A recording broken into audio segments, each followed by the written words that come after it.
Bayangkan, dindingnya 300 meter lebih panjangnya, lebarnya 200 meter, dan bagian barat tebal dindingnya 2 meter itu. Berapa ribu kubik bata yang dibutuhkan. Nah, kita bisa bayangkan effort yang harus dikeluarkan untuk baru itu loh, belum bagian dalamnya, kita belum ngomong dalamnya, baru dindingnya saja. Nah, artinya apa? Apakah itu memang sudah tersedia pada waktu Majapahit atau sudah dimulai sebelumnya? Makanya kita butuh kajian pelan-pelan, data yang ada kita kumpulkan, dan sejauh mana kita mampu membuat pertanggalan yang lebih mendekati.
Nah, jadi ini harus kita pertimbangkan lebih lanjut. Apakah memang sumur-sumur itu dibangun untuk kepentingan membangun struktur itu, atau juga ada hubungannya dengan manusia yang tinggal di situ? Jadi ini memang PR kita banyak ini, tidak bisa buru-buru ya. Jadi teman-teman memang harus sabar sedikit.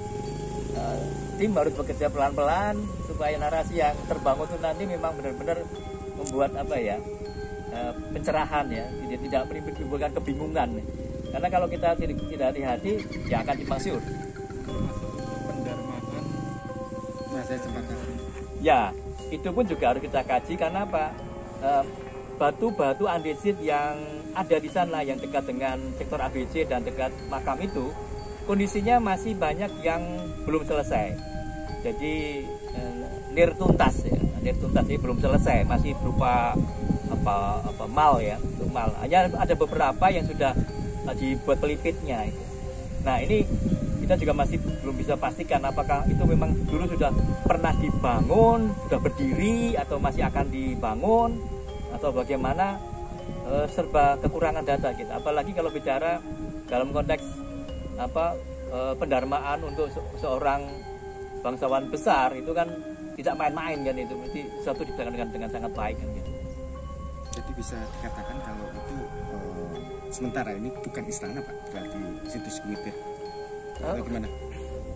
Ya, potensi itu ada, tapi kami belum berani klaim itu ya.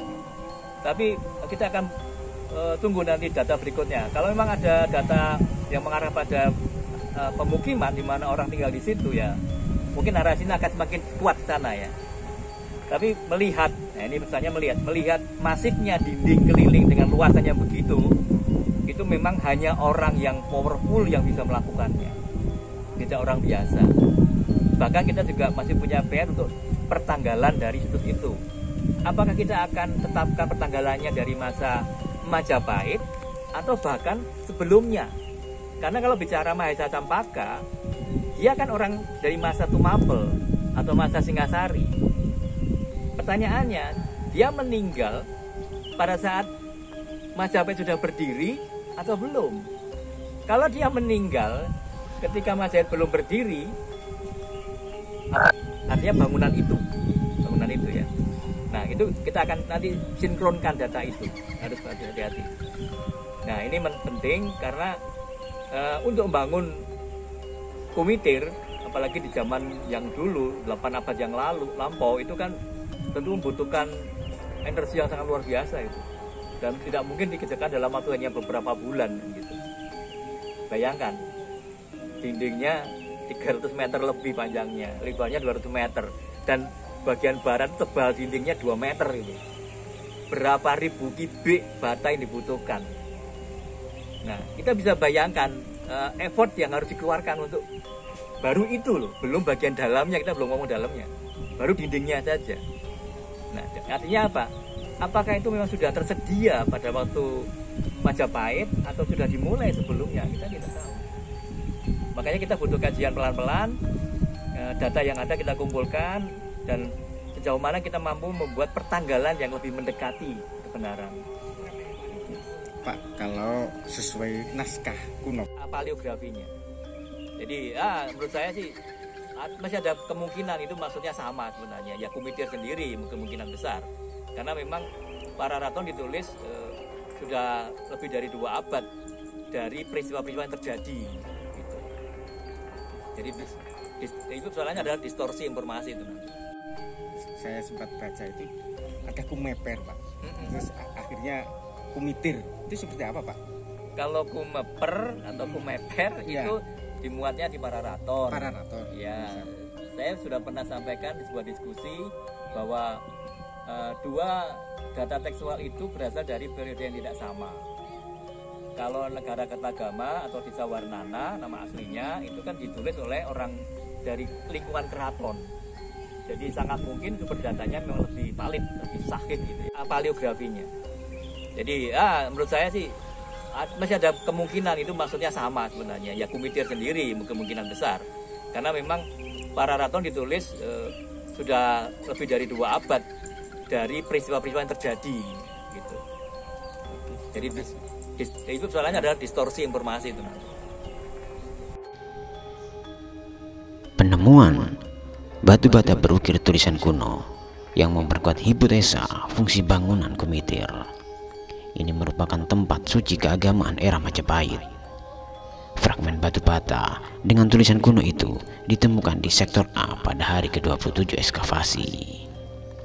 Ukiran inskripsi yang terdiri dari 3 baris itu sudah tidak sempurna, beberapa huruf terpenggal sehingga sulit diartikan secara tepat.